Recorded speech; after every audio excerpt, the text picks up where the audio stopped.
Hi everybody, my name's Jason. I'm Kate. I'm Jaden. And we are the Yahuwah and the Torah channel, and we thank you guys very, very much for hanging out with us. We are working on our laws, statutes, and commandments of Messiah Yahushua. And gentlemen, who is Messiah Yahushua? Messiah Yahushua is, people know him as Jesus. If you've never heard his Hebrew name, his original name, his true name, he is Jesus for those that do not know. But if you look at the history of Hebrew, you look at the history of the naming, you look at the history of the pagan origins of the name, you will know that his name is not Jesus.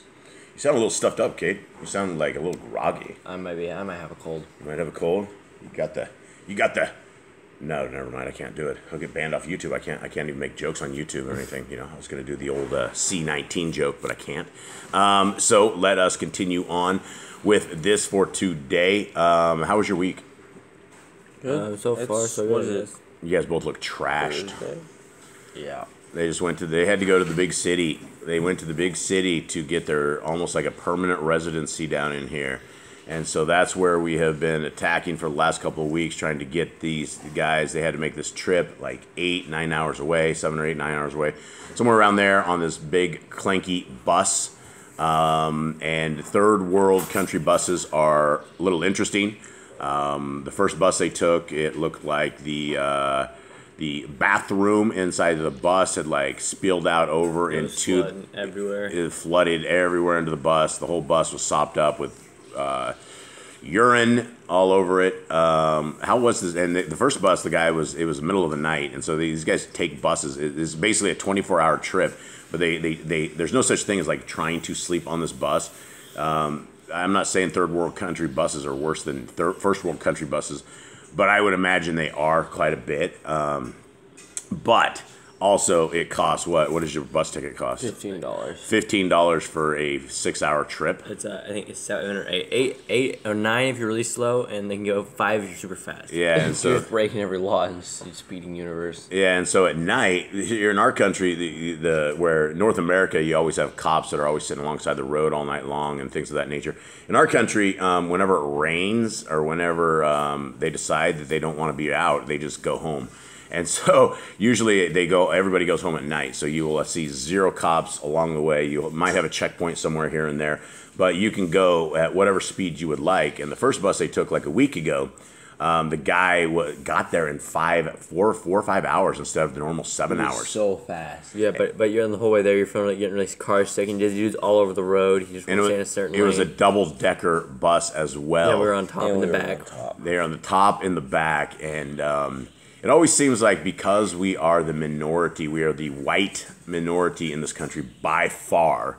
In fact, did you guys see any white folks along the way? Yes, there's actually one on our... There's one? On the way home, there was one. One guy. Yeah, and so we are the minority here, and so they always literally throw us to the back of the bus. They throw us right next to the restroom. Jade and I had it before where all the seats were open, but they went and they sat us in the very, very back right next to the bathroom, and it was the door on that thing was broken. People got stuck in the bathroom, so we were helping them out for the whole... There's no handle on the inside. It was like on our bus we took yesterday. The bus to the bathroom. There's a bus because we were on another double-decker on the way home. Is that a bus to the bathroom? Or a door to the bathroom. Oh, okay. A door to the bathroom and the actual bathroom door. And the downstairs thing has a door, and that door would not open. It took everyone was working on it. Even I struggled getting the door open. It was like a group effort. Everyone on the bus stood up and was just trying to rip the door It took 4 people to open one of the door one time. I was able to get through it myself in like just a minute or 2. Well, you're double the size of everybody down here. Yeah, but the white guys were sitting in front, so they were trying to open it as well. They were trying to help everyone through, but they couldn't figure it out because you got to spin the lock like twice one way, but it gets stuck. So you got to like really crank it to open this door. Nice. And when we say white guys, we are not. We don't look at the color of people's skin at all. At all. We don't care. We love everybody the exact same. We are just the minority. And so we've learned what it's like to be the minority in this country. And you really, it doesn't matter who you're with. If you're the white guy in a all different colored country, you are the minority. They will throw you to the back of the bus. Half the time they won't pick you up. Like if you're a white guy standing alongside the road and you're trying to pick up one of these public buses, they will literally put their finger out the window at you, shake it, and just drive on by. Like they will push the gas instead of slowing down. In fact, we've had it where they will let a different colored skin person on and then they drive away without us, right? And they do not want us. I don't know what it is, but yeah, we're definitely those guys down here. All right, anything else? Anything else exciting on your trip? I don't really think there's anything too crazy. You guys are still alive. Yeah, it's just to go there in the night and you come back basically the same time the next day. It's a good thing you guys are young. Give you guys like another 20 years. Very exhausting trip. It is a very exhausting trip, absolutely, without a shadow of a doubt. And what's as exhausting for that trip was that the 3 of us that were left here and the 10 dogs, because of the sleeping conditions, Nicole and I were up most of the night for these 2 times trips. And this is why we're all like jacked up and can barely even speak our name. Right, Bob? Right. Right. All right, let's continue on. Here we go. So here we go. We are on Yochanan 18. And I would like to say Eli's here, but he is extremely slow getting up in the morning. And so I would throw him under that bus since we're talking about bus rides. All right, here we go. Eli took the slow bus ride today. Okay, so here we go. Yochanan 18. Having said this, Yahushua went out in his Talmudian, beyond the Kidron torrent, where there was a garden, into which he and his Talmudian entered. And Yehuda, who delivered him up, also knew the place, because Yahushua often met him there with his Talmudian. Yehuda then, having received the squad and officers from the chief Kohen and Pharisees, came there with lanterns and torches and weapons. All right, so they went to get our Messiah, and they had torches, lanterns, and weapons. And what's the difference between I guess a torch? I guess a lantern would be like thing you hold and a torch like a thing on a stick, right? Yeah. So this is like one of these things that if you're about to get, when they talk about people, the people coming against you, right? And they're all with their little lanterns, and they're all like, this is one of these things right here: torches, lanterns, and weapons. And it's the middle of the night as well. So this is thoughts. Anyone? I think they're very crazy people. I think they have so much hate for this dude. They're willing to like break out the entire Romanian army. Yeah, well, and I don't know if this is a Romanian army. I think this was the Talmudian army, not the Talmudian. Now, I don't want people to get confused. When we say Talmudian, we're talking servants of Yah. When we're talking like Talmud, we are talking about all of the oral Torah, the Babylonian mysticism, the great evil that breaks Deuteronomy 4:2. And so, anything on this, gentlemen? Not really. I mean, there's people. It's just pretty explanatory. People were there. They're there to take him. Okay. 4. Yahushua then, knowing all that would come upon him, went forward and said to them, "Whom do you seek?" They answered him, "Yahushua of Nazareth." Yahushua said to them, "I am." And Yehuda, who delivered him up, was also standing with him. All right. We got to talk about this. It just says "I am" right here. I just did a big video yesterday because we have false teacher Paul Nissan, who has 150,000 subs between 2 channels. And I had to be corrected because I thought he was a Trinitarian. But there's a difference. There are people that are Trinitarians and who are, they believe that the Father, the Son, and the Holy Spirit are all that 3 one. But then the false teacher Paul Nissan says, I'm not a Trinitarian. I believe that Messiah and Yahuwah are the exact same one. It's the same thing? Yeah. Well, we know the Ruach HaKodesh comes from our Creator, right? It's a piece of Him. So I don't know what the difference is between this oneness religion and being a Trinitarian, right? He basically says that Yahuwah and Yahushua are the exact same entities. And he will go over it and over and over. And you guys should have seen the video I did yesterday because you guys were gone. But the guy makes it 0 sense. He's like, you just got to believe what it says right here. And he went off on that. Now let's talk about... Did he use the I am thing? No, he didn't use the I am thing, but everybody else uses the I am. So let's talk about this. Caden, are you the son of Jason Boss? I am. Jaden, are you the son of Jason Boss? I am. Okay. Did you guys both say that you're Elohim Most High? No. You answered your question. Right. You answered the question. And his question in verse 4 was, whom do you seek? And they said, we're seeking Yahushua of Nazareth. And he says, I am Yahushua of Nazareth. Right? He did not say he is Elohim Most High. Okay. Oh, it's good to see you, Eli. How you doing, buddy? Good. You made it out? Oh, that's good. Come out from under the bus and maybe help me drive here, will you? Okay. So he says, I am. Now, there's another thing here. We are in... Jade, you're out cold today. Maybe Eli should be tapping you on the head today like you always tap him on the head when he looks like he's sleeping. Okay. But the kids have good reason. So... when he says, I am, and Yehuda who delivered him up was also standing with him. 6, when therefore he said to them, I am, they drew back and fell to the ground. Okay, did he just say he's the creator and they fell to the ground when he said that?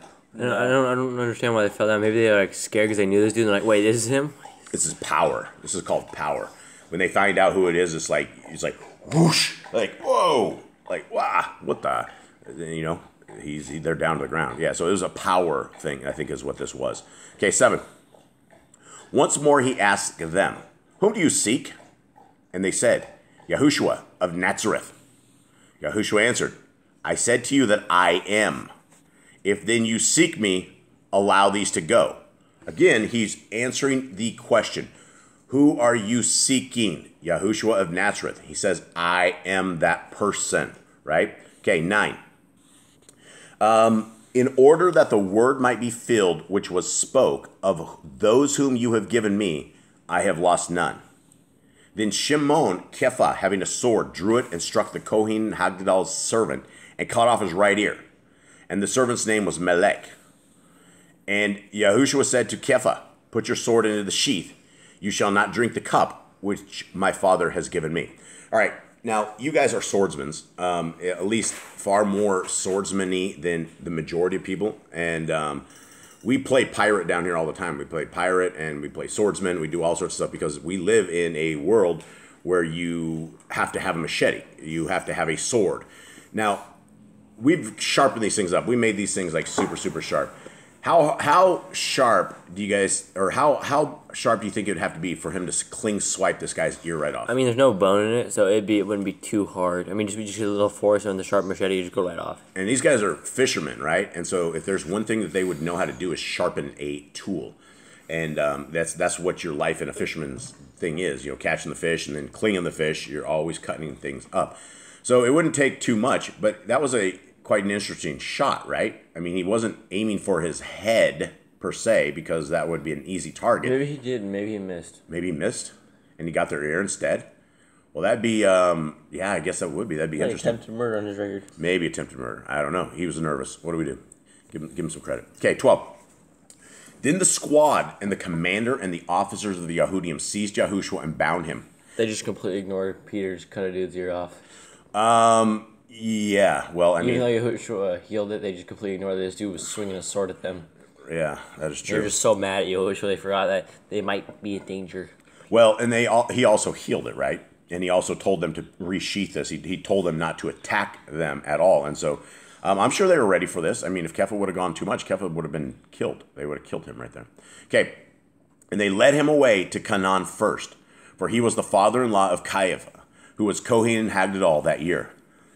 Now, Caiaphas was the one who gave counsel to the Yahudim that it was better that one man should die for the people. And there's nowhere in the Torah that says that someone should be hung on the cross for the Torah. No. And Shimon Kepha followed Yahushua with another Talmud, and the Talmud was known to the Kohen in Hagdal, and went with Yahushua into the courtyard of the Kohen in Hagdal.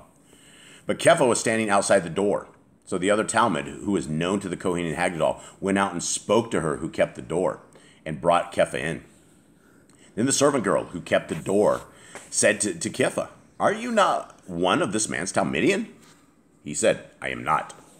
And the servants and officers who had made a fire of coals stood there, because it was cold, and they warmed themselves. And Kepha was standing with them and warming himself. Then the Kohen of Hagdal asked Yahushua about his Talmudim and his teaching. Yahushua answered him, "I spoke openly to the world. I always taught in the congregation in the Mikdash, where the Yahudim always meet. And I spoke not in secret." Hold on. Sorry, like always, we have dog incidents. Okay, so he's just said, they ask him about his teachings, and he just says, "I'm in the congregation, I taught openly to you, I didn't speak anything in secret." And he goes on, "Why do you ask me?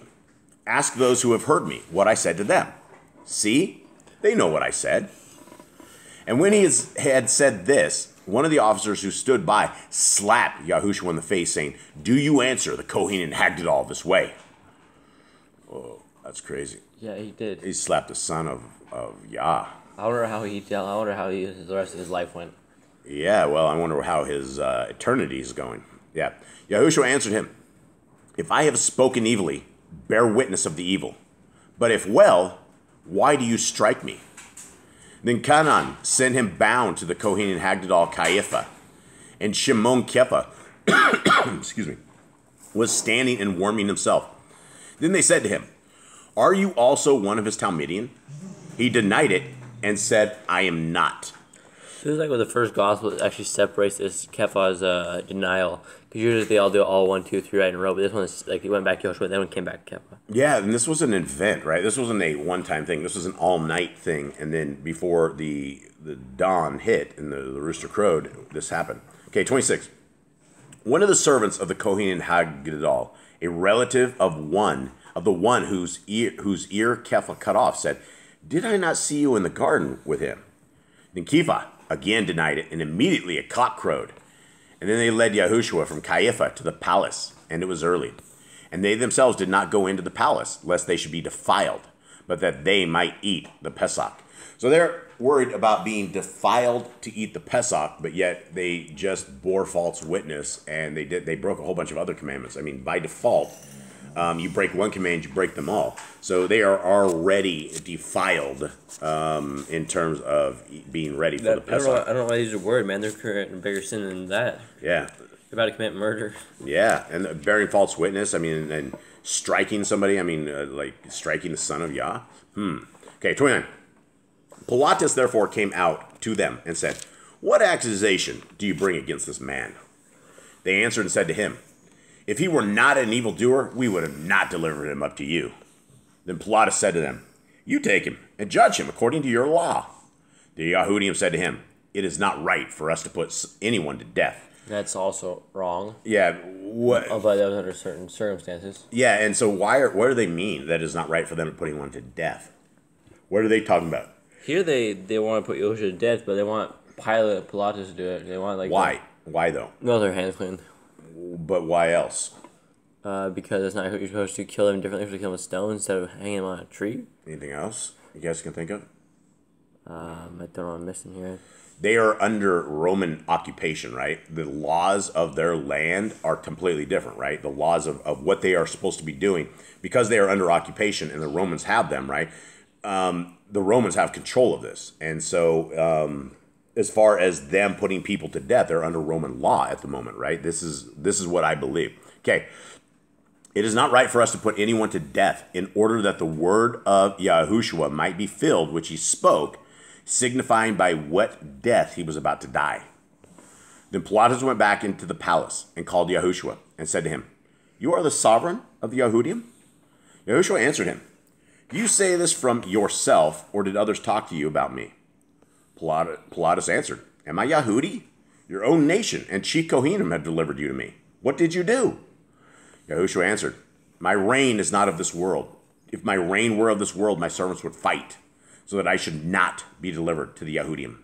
But now, my reign is not from here." Then Pilatus said to him, "You are a sovereign then?" Yahushua answered, "You say it, because I am a sovereign. For this I was born, and for this I have come into the world, that I should bear witness to the truth. Everyone who is of the truth hears my voice." Then Pilatus said to him, "What is truth?" And when he said this, he went out to the Yahudim and said to them, "I find no guilt in him." What do you guys think of that he said this? Did he just say this as he's walking out? Messiah just goes, about the truth, and he looks at him and goes, "What is truth?" And then he turns around, or does he wait for an answer? I think Pilatus probably just thinks dude's mentally ill. He's saying he's king, but he doesn't understand that he's not king of this earth. What do you mean you're king? You're a guy that's born to a carpenter. He's you're from a poor household. He's how are you king? So he probably just thinks he's crazy. Guys has done nothing wrong. He's just a little crazy. Interesting. Anyone else have anything? I don't. All right, 39. Okay, Pilatus said to him, "What is truth?" And when he said this, he went out again to the Yahudim and said to them, "I find no guilt in him. But you have a custom that I shall release someone to you at the Pesach. Do you want then that I release to you the sovereign of the Yahudim. And they all shouted it again, saying, "Not this one, but Barabbas." And Barabbas was a robber. So like this must be more Talmudic stuff, like release a like prisoners lane at the feast of like Pesach. This has to be Talmudic stuff. Yeah, there's. I don't know if you know prisoners either. They weren't supposed to have prisoners like this. Yeah. I mean, this dude was robbing. What was there was a punishment for? He was robbing, also a dude. murder, though, too. We knew. Yeah, I think one of them said He he should have been murdered. stoned. Get taken outside the gates. Yeah, I don't think he's sticking in the prison. That's the But problem. you guys understand, we're under Roman law now, right? And so the stuff that they would normally do, if this guy was a killer, they would take him outside the city gates and pick up rocks and kill him, and take care of that as it would. But they are under other stuff. All right, gentlemen, I guess that is it. Tomorrow is a preparation day for everybody out there. Should we do a drum roll for preparation day? Yeah.